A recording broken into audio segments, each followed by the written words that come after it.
بسم اللہ الرحمن الرحیم وصلی اللہ علی النبی وعلی آلہ وصحبہ اجمعین، اما بعد۔ ناظرین کرام، ہم آپ کا استقبال کرتے ہیں۔ آج کے ماحول کا جو سب سے اہم موضوع ہے اور جو ہم سب سے متعلق ہے وہ ہے کرونا وائرس، ایک ایسی وبا جس کا شکار دنیا کا بیشتر حصہ ہو چکا ہے، جو انسانیت کے لیے بڑی مہلک اور نقصان دہ۔ ہر انسان اور انسانی جذبہ رکھنے والا اس سے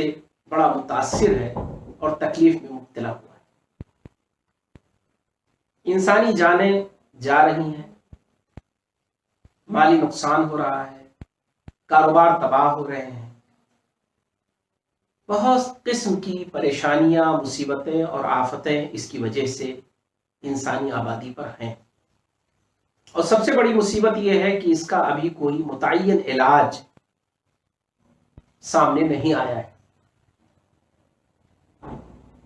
یوں تو علاج اور بیماری اس کا عجیب رشتہ ہے۔ انسان علاج تلاش کر لیتا ہے، اسے اطمینان ہو جاتا ہے، لیکن علاج مل جانے کے باوجود بھی کتنے ہیں جو اسی بیماری میں مر جاتے ہیں، کیونکہ موت اور زندگی یہ اللہ کے ہاتھ میں ہے، اور اللہ تبارک تعالیٰ نے ہر انسان کے موت اور زندگی کا وقت متعین کیا ہے۔ اس میں کوئی شک نہیں کہ انسان کے اپنے ہاتھ میں نہ موت ہے نہ زندگی، لیکن اللہ سبحانہ و تعالیٰ نے انسان کے لیے زندگی میں علاج ایک طریقہ کار رکھا ہے، ایک ایسا طریقہ کہ اگر انسان کو یہ پتا چل جائے کہ اس بیماری میں، اس مرض میں یہ علاج متعین ہے، اس کا فائدہ لازمی ہے، تو اس کے لیے اس علاج کا اپنانا ضروری ہے۔ نبی کریم صلی اللہ علیہ وسلم نے تو یہاں تک خوشخبری فرمائی کہ اللہ تبارک تعالیٰ نے جتنی بھی بیماریاں بنائی ہیں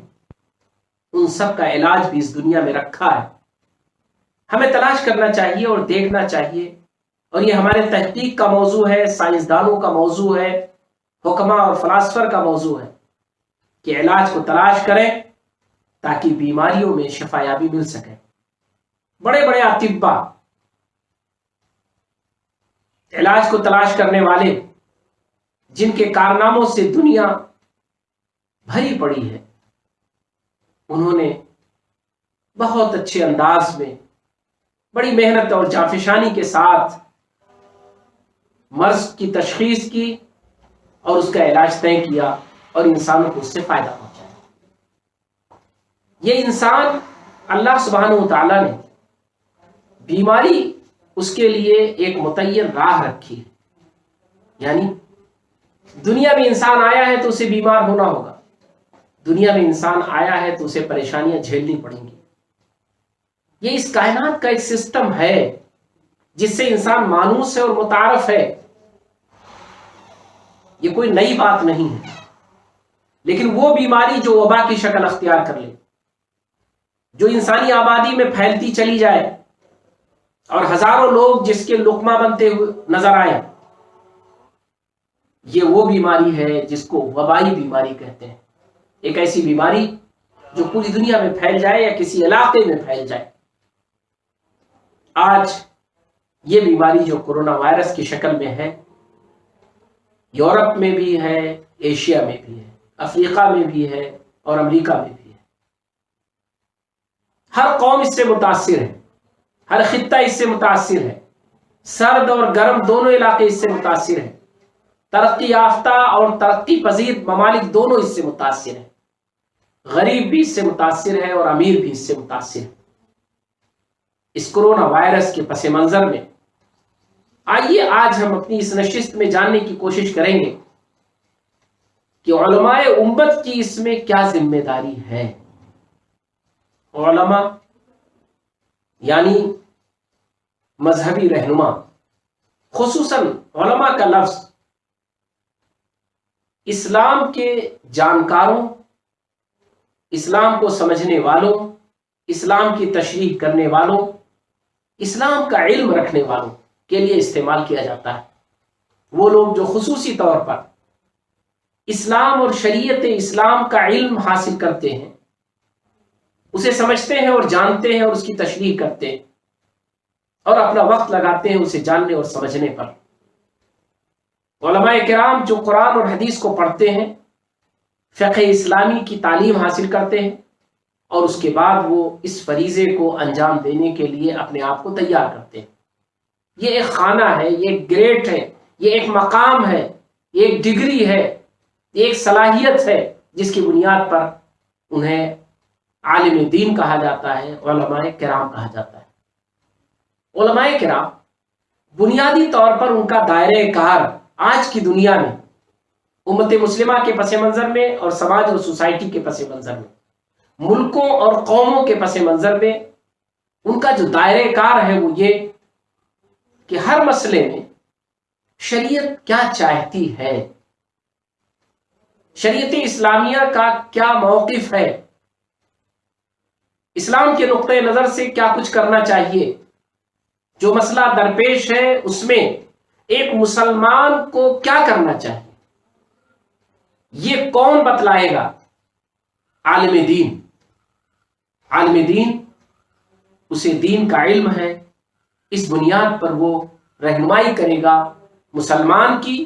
رہنمائی کرے گا امت مسلمہ کی، اور بتلائے گا پوری دنیا کو کہ اسلام اس مسئلے میں اس کا موقف یہ ہے اور اسلام یہ چاہتا ہے اور ایک مسلمان کو یہ کرنا ہے۔ یہیں سے یہ بات طے ہو جاتی ہے کہ عالم دین اسے دنیا کا جاننا بھی ضروری ہے، کیونکہ وہ امت مسلمہ کی جو رہنمائی کرے گا اور مسلمان کی جو رہنمائی کرے گا، وہ شریعت اسلامیہ کو نبھانے کی اور اسے عمل میں لانے کی جو بات کرے گا وہ اسی دنیا میں کرے گا، اسی دنیاوی زندگی کے لیے کرے گا، دنیاوی حالات کی بنیاد پر کرے گا۔ ورنہ تو ہر مسلمان وہ کتابیں کھول کر پڑھ سکتا ہے، نماز کی کتنی رکعتیں ہیں وہ اسے پتہ چل جائے گا، رسول اللہ صلی اللہ علیہ وسلم نے زکوٰۃ کتنی فیصد رکھی ہے وہ اسے پتہ چل جائے گا، روزے کس مہینے میں رکھنے ہیں، کتنے دن کے رکھنے ہیں وہ اسے قرآن اور حدیث میں مل جائے گا۔ وہ تمام چیزیں جو طے شدہ ہیں اسے پڑھنا اور جاننا آسان ہے، لیکن حالات کی بنیاد پر شریعت کا تقاضا کیا ہے، حالات کی بنیاد پر اسوہ محمدی کیا ہے، حالات کی بنیاد پر اللہ تبارک و تعالیٰ کے دین کا قانون کیا ہے، حالات کی بنیاد پر ایک مسلمان کو اپنی زندگی کیسے گزارنی ہے، یہ اگر کوئی بتا سکے گا تو وہ دین کا علم رکھنے والا اور دین کا جاننے والا وہی بتا سکتا ہے۔ اسی وجہ سے علم دین کی بڑی اہمیت ہے، علم دین حاصل کرنے کی بڑی اہمیت ہے، اور علم دین حاصل کرنے والے کو ایک مقام حاصل ہے۔ قرآن مجید میں سورہ توبہ میں اللہ تعالیٰ نے ارشاد فرمایا فَلَوْلَا نَفَرَ مِن كُلِّ فِرْقَةٍ مِّنْهُمْ طَائِفَةٌ لِيَتَفَقَّهُوا فِي الدِّينِ وَلِيُنذِرُوا قَوْمَهُمْ إِذَا رَجَعُوا إِلَيْهِمْ لَعَلَّهُمْ يَحْذَرُونَ فَلَوْلَا نَفَرَ مِن كُلِّ فِرْقَةٍ مِّنْهُمْ طَائِفَةٌ، کہ مسلمانوں میں ایک گروہ، ایک طبقہ ایسا ہونا چاہیے، کچھ لوگ ایسے ہونے چاہیے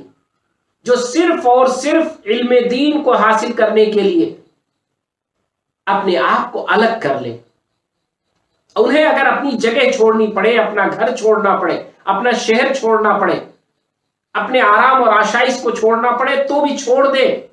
دوسری جگہ جا کر کے اگر علم حاصل کرنا ممکن ہے تو وہاں جائے۔ کس لیے؟ لِيَتَفَقَّهُوا فِي الدِّينِ، تاکہ دین میں تفقہ حاصل کر لے، دین کا فہم حاصل کر لے، دین کیا ہے اور کرنٹ حالات میں، آج کی سچویشن میں دین کا تقاضا کیا ہے، دین چاہتا کیا ہے، دین کو نبھایا کیسے جائے گا، دین پر عمل کیسے کیا جائے گا، یہ وہ سمجھ لے اور یہ سمجھ کر پھر اپنی قوم کو اس سے باخبر کر دے۔ وَلِيُنذِرُوا قَوْمَهُمْ إِذَا رَجَعُوا إِلَيْهِمْ لَعَلَّهُمْ يَحْذَرُونَ، تاکہ ان کی قوم صحیح راستے پر چل سکے، تاکہ ان کی قوم سنبھل سکے، تاکہ ان کی قوم اللہ کی مرضی کو پورا کر سکے۔ یہ مقصد ہوگا ان کے تفقہ فی الدین کا، یہ مقصد ہوگا ان کے دین کو سمجھنے کا، یہ مقصد ہوگا ان کے دین کو اور کرنٹ سچویشن کو سامنے رکھ کر دین کی تعلیمات کو بتانے کا۔ نبی کریم صلی اللہ علیہ وسلم نے ایک موقع پر اور فرمایا، وَمَن يُرِدِ اللَّهُ بِهِ خَيْرًا يُفَقِّهُ فِي الدِّينِ، ایسا شخص جس کے ساتھ اللہ بھلائی چاہتا ہے، اللہ جس کے ساتھ بھلا کرنا چاہتا ہے، اسے دین کی تفقہ نصیب فرماتا ہے، دین کی سمجھ نصیب فرماتا ہے۔ وہ دین کا ایکسپلینیشن جو کرتا ہے وہ حالات کو سامنے رکھ کر جو اللہ کی مرضی ہے اسے وہ بتلا دیتا ہے۔ یہ جسے حاصل ہو جاتا ہے گویا کہ اللہ اس کے ساتھ بھلائی کرنا چاہتا ہے، اللہ اسے کامیاب کرنا چاہتا ہے، اللہ اس کے ساتھ بہتری چاہتا ہے۔ اور جب اس کے ساتھ بہتری ہے تو وہ جس امت کی رہنمائی کرے گا، جن انسانوں کی رہنمائی کرے گا، جن لوگوں کی رہنمائی کرے گا، ان کے ساتھ بھی اللہ کی بہتری ہوگی، اللہ کا خیر ہوگا، اللہ کا فلاح ہوگا۔ آج کی ان حالات میں کورونا وائرس کے پس منظر میں علماء اسلام کی، علماء امت کی کیا ذمہ داری ہے؟ ان کی ذمہ داری یہ ہے کہ وہ مسلمانوں کی رہنمائی کرے کہ کورونا وائرس کی وجہ سے مسلمانوں کو اپنے زندگی کو، اپنے معاملات کو، اپنی عبادات کو، اپنے عبادات کی شکلوں کو کس طور پر انجام دینا ہے۔ مثلا علاج، اس کا علاج میں نے جیسے بتلایا کہ اگر علاج پتا ہے کہ یہی علاج ہے تو اسے اپنانا یہ دین کا تقاضا ہے۔ اگر کوئی شخص ایسا نہیں کرتا ہے تو گویا کہ وہ اپنے آپ کو خودکشی کی طرف لے جا رہا ہے۔ خودکشی کیا ہے؟ انسان جان بوجھ کر اپنی جان لے لے۔ اگر کسی کو یہ پتا ہے کہ یہ چیز جان لیوا ہے اور اس سے بچنے کی تدبیر یہ ہے اور وہ تدبیر نہ اختیار کرے جان بوجھ کر، تو اس کا مطلب کہ وہ اپنی جان لینے کے در پہ ہے۔ علماء اسلام کو چاہیے، اور علماء اسلام کا کردار یہ ہے کہ جب اس طرح کے مسائل آئیں تو وہ بیٹھ کر اس مسئلے پر مکمل غور و فکر کریں، اس کے ہر پہلو پر غور و فکر کریں۔ اس کے کیا نتائج ہوں گے، اس بیماری، اس وبا کے نتائج کیا ہوں گے انسانی زندگی پر، اس کے ذاتی زندگی پر، اس کے معاشرتی زندگی پر، کیا اثرات مرتب ہوں گے اس کے اجتماعی معاملات پر، اس کے دینی معاملات پر، اس کے شعائر پر، کیا اس کے نتائج مرتب ہوں گے اس کے باہمی تعلقات پر اور باہمی معاملات پر۔ یہ سارے وہ پہلو ہیں جو علماء کرام کی ذمہ داری ہے کہ جیسے ہی کوئی معاملہ پیش آئے ویسے ہی وہ اس پر غور کرے۔ آج ابھی دیر نہیں ہوئی، اس میں کوئی شک نہیں کہ کورونا وائرس کے اس وبا کو اس دنیا میں وجود میں آئے ہوئے یا علم میں آئے ہوئے، جب سے اس کی جانکاری ہوئی، علم ہوا ہے، یہ انسان جب سے متاثر ہونا شروع ہوا ہے تقریباً 3 ماہ سے زیادہ ہو گئے، اور پوری دنیا میں پھیلے ہوئے اس کو تقریباً 1.5 ماہ کے قریب ہو گئے، اور خاص طور پر بڑے پیمانے پر اس کی جو وبا پھیلی ہے اس کو بھی تقریباً 1 ماہ کے قریب ہو رہے ہیں۔ اس پورے مرحلے میں علماء کرام کی یہ ذمہ داری تھی اور آج ہے، وہ یہ کہ علماء کرام اس مسئلے پر بیٹھ کر غور کریں۔ آئیے ہم غور کرتے ہیں بحیثیت عالم دین کے، تفقہ فی الدین کے، کہ ایک صاحب علم کی اس میں کیا رائے ہونی چاہیے اور کیا ذمہ داری ہے، اور اگر وہ رول ادا کریں علماء کرام تو اس کے کتنے بہتر نتائج ہیں، اور اگر انہوں نے کوتاہی کی تو اس کے کتنے نقصان دہ نتائج سامنے آئیں گے۔ پہلی چیز آئیے ہم غور کریں انفرادی طور پر۔ انفرادی طور پر اگر ایک وبا پھیلی ہوئی ہے تو ایسی صورت میں علماء کرام کی یہ ذمہ داری ہے کہ وہ دین کی بنیاد پر اس کی رہنمائی کریں، مسلمان کی، امت مسلمہ کی، اور دنیا کے لیے پیغام چھوڑ دیں تاکہ اس سے کوئی بھی فائدہ اٹھا سکے۔ وہ رہنمائی کیا ہے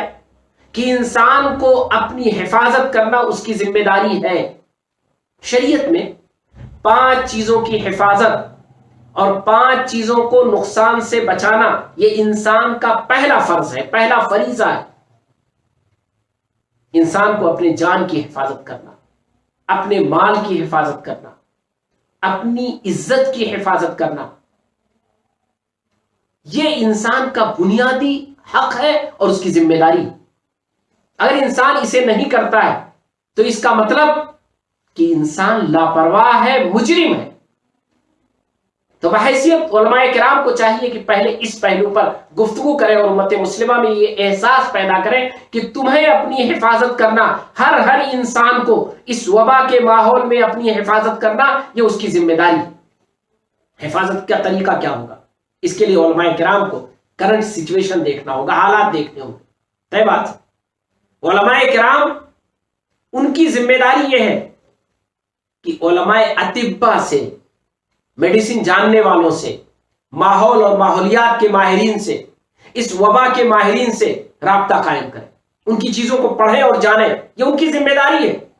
وہ یہ نہیں کہہ سکتے ہیں کہ ہم تو قرآن حدیث کو پڑھنے والے ہیں۔ قرآن حدیث ہم آپ پڑھتے کس لیے؟ ایک عالم قرآن حدیث کیوں پڑھتا ہے؟ وہ اسی لیے پڑھتا ہے تاکہ قرآن حدیث کی روشنی میں کرنٹ حالات میں رہنمائی کر سکے۔ اگر وہ یہ جانتا ہی نہیں ہے کہ کرنٹ حالات کیا ہے تو گویا کہ وہ قرآن حدیث کی رہنمائی کا کام نہیں انجام دے سکتا ہے۔ قرآن حدیث اس سے نہیں اس کی رہنمائی ہو سکتی ہے، ممکن نہیں ہے کہ قرآن حدیث کو وہ اس کی تشریح کر سکے، اسے بتلا سکے۔ اس لیے علماء دین کی پہلے دن یہ ذمہ داری تھی، جب یہ وبا منظر عام پر آئی تو ان کی یہ پہلی ذمہ داری تھی کہ اس وبا کو سمجھیں کہ اس کے احتیاطی تدابیر کیا ہے۔ اگر یہ اس طرح کی بیماری ہے کہ جس کو چھوا چھوت کی بیماری کہتے ہیں تو اس پہ شریعت کی رہنمائی کیا ہے؟ علماء کرام کے سامنے وہ احادیث اور وہ قرآن کی آیات رہنی چاہیے جس میں یہ بات کہی گئی ہے، لا عدوى ولا طیرۃ ولا حامۃ، کہ اسلام میں بدشگونی نہیں ہے، طیارہ نہیں ہے، حامہ نہیں ہے، یعنی کوئی ایسی چیز نہیں ہے کہ ایسا ہوگا تو ایسا ہو جائے گا، بس سوچ لیا اور ہو گیا۔ اس ٹائپ کی چیزیں نہیں ہیں اسلام میں، وہمی چیزیں نہیں ہیں اسلام میں کہ سامنے سے بلی گزر گئی تو اب ہمیں کام نہیں کرنا ہے۔ کبوتر اگر دائیں کے بجائے بائیں سے اڑ گیا تو ایسی صورت میں ہمارا تو ستیاناش ہو گیا، یہ اسلام میں نہیں ہے۔ اسلام میں انجانا چھوا چھوت نہیں ہے، انجانا یعنی جس کا طے نہ ہو اور اس طرح کا چھوا چھوت مانا جائے، اس کی اسلام میں گنجائش نہیں ہے۔ لیکن ہے کیا اسلام میں؟ وہ یہ ہے کہ ایسی چیزیں جو طے ہوں، جو چیزیں ممتد ہو سکتی ہوں، پھیل سکتی ہوں، جو چیزیں دوسرے کے اوپر مؤثر ہو سکتی ہوں، دوسرا اس کو ایکسپٹ کر سکتا ہو، اسلام میں اس کو ایکسپٹ کیا گیا ہے اور اس کی پوری گنجائش۔ اسی لیے نبی کریم صلی اللہ علیہ وسلم نے تعاون کے سلسلے میں فرمایا کہ جہاں پہ تعاون پھیلا ہوا ہے وہاں تم مت جاؤ، اور جو لوگ تعاون کی جگہ پر ہیں وہ دوسری جگہ منتقل مت ہو۔ یا رسول اللہ صلی اللہ علیہ وسلم نے فرمایا کہ جزامی سے، کوڑ کے مرض سے جو اس سے متاثر ہے اس سے پوری ہمدردی رکھو، اس کا پورا خیال رکھو، اس کو بھی انسان سمجھو، لیکن اس سے دور رہو، اس سے دور رہو۔ کیوں؟ اس لیے کہ یہ مرض، یہ ایسا مرض ہے جو ممتد ہوتا ہے، جو دوسرے کو لاحق ہو سکتا ہے۔ ایسے بہت سارے امراض ہیں، ایسی بہت ساری چیزیں، تحقیقات۔ تو علماء کرام کی یہ ذمہ داری ہے کہ وہ جو حالات ہیں، جو وبا ہے کرونا وائرس، اس کی حقائق کو سمجھیں اور سمجھنے کے بعد شریعت نے جو گائیڈ لائن دیے ہیں اس کی بنیاد پر اس کو تطبیق دے کر امت مسلمہ کی رہنمائی کریں۔ تیسری چیز، یہ جو بیماری ہے اس میں اجتماعیت، اجتماع، لوگوں کا اکٹھا ہونا، یہ سب سے زیادہ نقصان دہ ہے۔ یہ اس علم کے ماہرین نے پہلے دن سے واضح کرنا شروع کر دیا۔ ہمارے علماء کرام کو چاہیے کہ اس سلسلے میں وہ بیٹھیں اور غور کریں، جانیں۔ یہ علم دین کا تقاضا ہے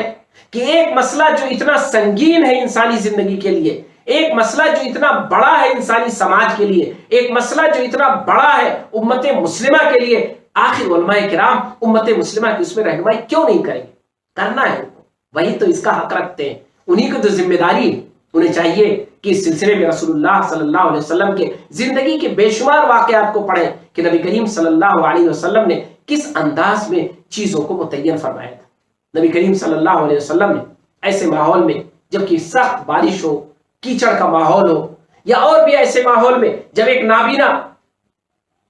رسول اللہ صلی اللہ علیہ وسلم سے پوچھنے آئے کہ کیا میں نماز میں حاضر ہوں کیا نہ حاضر ہوں، میں دور رہتا ہوں، یا اور بھی بہت سارے معاملات رسول اللہ صلی اللہ علیہ وسلم کے زمانے میں ہیں۔ ایسے بہت سارے لوگ جو دور رہتے تھے، جو مسجد تک نہیں آ پاتے تھے، جو اپنے گھروں میں نمازیں پڑھنا چاہتے تھے، نبی کریم صلی اللہ علیہ وسلم خود مسجد میں اعتکاف کے دوران الگ الگ خیمے متعین کرتے تھے، الگ الگ لوگوں کے رہنے کے لیے جگہیں متعین کرتے تھے۔ یہ ساری چیزیں جو اسلام کی تعلیمات تھی، اس کے نتیجے میں اگر علماء ماہرین نے، اطباء نے یہ مشورہ دیا کہ اس میں اجتماعیت نہیں ہونی چاہیے، اس میں اکٹھا نہیں ہونا چاہیے، تو علماء کرام کی ذمہ داری پہلے دن یہ بنتی ہے کہ وہ اس پر غور کریں اور شریعت کی روشنی میں اس بات کو واضح کریں کہ یقینی طور پر مسلمانوں کو اجتماعی چیزوں سے رک جانا چاہیے۔ کیوں رک جانا چاہیے؟ کیونکہ یہی شریعت کی تعلیم ہے۔ بے اطمینانی کے ساتھ، خوف کے ساتھ اگر کوئی با جماعت نماز پڑھتا ہے تو اس کی جماعت کتنی پرسکون ہوگی؟ یہ کون بتلائے گا؟ یہ علماء کرام بتلائیں گے۔ علماء کرام یہ بات کو واضح کریں گے کہ شریعت میں مجبوری کی بنیاد پر اگر کسی عمل سے رکا جاتا ہے تو یقینی طور پر اس کا اجر اتنا ہی ہوتا ہے جتنا کہ نارمل حالات میں اس کام کو کیا جائے۔ اور دوسری چیز، علماء کرام ہی اس بات کو بتلائیں گے کہ مجبوری کیا چیز ہے، مجبوری کے حالات میں کتنی گنجائش ہے، کتنی گنجائش ہے شریعت میں کہ وہی نماز جو کھڑے ہو کر ہم پڑھتے ہیں اسی کو ہم لیٹ کر پڑھ سکتے ہیں، اسی کو ہم اشاروں میں پڑھ سکتے ہیں، اسی کو ہم بیٹھ کر پڑھ سکتے ہیں، اسی کو آدھا کھڑے ہو کر آدھا بیٹھ کر ہم پڑھ سکتے ہیں۔ یہ ساری چیزیں اہل علم علماء کرام ہی تو اس کو واضح کریں گے، وہی تو لوگوں کو اس کو بتلائیں گے۔ علماء کرام کی یہ بھی ذمہ داری ہے کہ کرنٹ حالات میں، ملکی ماحول میں اور ملکی نظام میں کیا حالات پیش آئیں، حکومت کی گائیڈ لائن کیا ہے، حکومت کے قوانین کیا ہے، حکومت نے کس طرح کے پابندیوں کے ذریعے اس وبا پر کنٹرول کرنا چاہا ہے، اس پر بھی علماء کرام کی بیٹھک ہونی چاہیے، مشورہ ہونا چاہیے، قرآن حدیث میں انہیں تلاش کرنا چاہیے۔ یہ کام اہل علم کی اور علماء کی ذمہ داری ہے۔ اب آئیے ایک دوسرا پہلو، علماء کرام اگر اپنی ذمہ داری نبھاتے ہیں تو آپ ذرا سوچیں اس کے کتنے بہتر نتائج ہوں گے۔ اگر علماء کرام اپنی ذمہ داری نبھاتے ہیں تو اس کا پہلا فائدہ کیا ہوگا؟ سب سے پہلے تو انہیں اطمینان ہو جائے گا کہ جو شریعت کا علم انہوں نے حاصل کیا ہے وہ کتنا گہرا ہے اور کتنا اچھا ہے کہ ہر حالت میں شریعت ہمیں رہنمائی کرتی ہے اور ہمارے مسائل کا حل دیتی ہے۔ دوسرا، جب وہ شریعت کی روشنی میں مسائل کو پہلے دن واضح کر دیں گے تو لوگ کنفیوژن کا شکار نہیں ہوں گے، لوگ پھر کنفیوژن کا شکار نہیں ہوں گے، لوگ اس پر عمل کریں گے، لوگ اس کی اہمیت کو محسوس کریں گے۔ مسلمان وہ اپنے دینی عمل سے رکیں گے نہیں، محروم نہیں ہوں گے۔ گھر میں نماز پڑھنی ہے، مسجد میں نہیں جانا ہے۔ اگر پہلے دن اہل علم نے، علماء نے اس بات کو واضح کر دیا کہ مسلمانوں اپنے گھر میں نماز پڑھو کیونکہ اس کورونا وائرس کے پھیلنے کی وجہ سے تمہاری اجتماعیت مسجد میں تمہارے لیے نقصان دہ ہو سکتی ہے اور تم اطمینان سے گھر میں نماز پڑھو، کیوں؟ اس لیے کہ یہ تمہاری مجبوری ہے، تو ایسی صورت میں کتنا مطمئن ہو کر کے ایک مسلمان گھر میں نماز پڑھے گا اور اسے احساس رہے گا کہ مسجد میں نہ جانے کی وجہ کیا ہے۔ تیسرا فائدہ، اگر علماء کرام بیٹھ کر اور کرنٹ حالات کی بنیاد پہ شریعت کی روشنی میں رہنمائی کرتے ہیں تو اس کا فائدہ یہ ہوگا کہ دنیا کو ایک اچھا پیغام ملے گا۔ دنیا وہ اس بات کو محسوس کرے گی کہ اسلام واحد ایک ایسا دین ہے، صرف اور صرف اسلام ایک ایسا مذہب ہے، اسلامی شریعت ایک ایسا قانون ہے جو فطری قانون ہے، جو نیچرل قانون ہے، جو انسان کے حالات کی بنیاد پر اسے گائیڈ کرتا ہے، جو اسے رہنمائی کرتا ہے، اس کے لیے شریعت بناتا ہے، اس کے لیے لا بناتا ہے اور اسے کہتا ہے کہ نہیں، تمہارے کرنٹ سچویشن کی بنیاد پر تمہیں اپنے کام کو اس طرح انجام دینا ہے۔ چوتھا فائدہ، اگر علماء کرام بر وقت رہنمائی کر دیں تو ایسی صورت میں کتنا بڑا سکون ملے گا ایڈمنسٹریشن کو، انتظامیہ کو، حکومت کو، جو لوگ معاشرے کو مینج کرنا چاہتے ہیں۔ اگر علماء کرام کھڑے ہو جائیں اور وہ شریعت کی روشنی میں امت مسلمہ کی رہنمائی کا فریضہ انجام دیں تو انتظامیہ اور ایڈمنسٹریشن کو جو دقتیں ہوتی ہیں کنٹرول کرنے میں، ماحول کو پرسکون بنانے میں، ماحول کو اپنے قابو میں رکھنے کے لیے، آپ یہ سوچئے انہیں کتنا اطمینان ہو جائے گا اور وہ علماء کے کتنے شکر گزار ہوں گے۔ اور صرف علماء کے نہیں بلکہ انہیں اندازہ ہوگا کہ اس کا مطلب شریعت اسلامیہ یہ انسان کا سب سے بہتر طریقہ کار ہے۔ رسول اللہ صلی اللہ علیہ وسلم، محمد رسول اللہ صلی اللہ علیہ وسلم دنیا کو جو پیغام دے کر گئے، جو میسج دے کر گئے، جو دین دے کر گئے، جو اسلام دے کر گئے، جو طریقہ دے کر کے گئے، وہ طریقہ اسلام کرنٹ ہے، انسان کے حالات کی بنیاد پر ہے اور وہ انسانوں کی رہنمائی کا کام انجام دے سکتا ہے۔ اب آئیے اس کا دوسرا پہلو، اگر علماء کرام نے بر وقت رہنمائی نہیں کی اور دین کو سمجھ کے ساتھ، تفقہ فی الدین کے ساتھ، شریعت کو سامنے رکھتے ہوئے، حالات کو سامنے رکھتے ہوئے انہوں نے گائیڈ لائن نہیں جاری کیے، تو ایسی صورت میں کیا نتیجہ ہوگا؟ ایسی صورت میں بڑے خطرناک نتائج ہوں گے۔ پہلی چیز، علماء کرام جن کے پاس دین کا علم ہے، وہ دین کا علم اگر کرنٹ حالات سے نہیں جڑا تو دین گویا کہ ڈیڈ ہو جائے گا، ایک مردہ مذہب ہو جائے گا، ایک تہذیبی مذہب ہو جائے گا، ایک تاریخی مذہب ہو جائے گا، ہسٹوریکل، جس کا کرنٹ کوئی وجود نہیں ہے،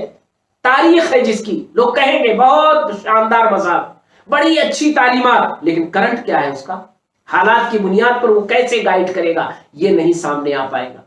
دوسری چیز، امت مسلمہ کنفیوژن کا شکار ہو جائے گی، امت مسلمہ کنفیوژن کا شکار ہو جائے گی، مسلمان کنفیوز ہو جائے گا، دنیا کنفیوز ہو جائے گی، اسے سمجھ میں نہیں آئے گا کہ اسلامی تعلیمات ہیں کیا، اور ہر آدمی کچھ نہ کچھ اپنے فتوے جاری کرنا شروع کر دے گا۔ یہ اس وجہ سے ہوگا کہ علماء اسلام نے بر وقت شریعت کے نصوص کی بنیاد پر، شریعت کے علم کی بنیاد پر رہنمائی کا فریضہ نہیں انجام دیا۔ اور تیسرا بہت بڑا نقصان ہوگا کہ اگر وہ وبائی بیماری ہے تو ہم اس کے شکار ہو جائیں گے۔ کیوں؟ اس لیے کہ ہم نے واضح طور پر کوئی پالیسی نہیں اپنائی، اور پالیسی نہ اپنانے کے نتیجے میں ہم اس کے شکار ہو جائیں گے، اور جب ہم اس کے شکار ہوں گے تو ہم متہم ہوں گے، ہمارا اسلام بھی متہم ہو جائے گا، ہم بدنام ہوں گے، ہماری شریعت بھی بدنام ہوں گی، اہل علم بھی بدنام ہوں گے، امت مسلمہ بھی بدنام ہوگی، اور اسلامی تعلیمات بھی بدنام ہوگی۔ کورونا وائرس کے پس منظر میں اب ہم علماء، اہل علم، دین کے جاننے والے،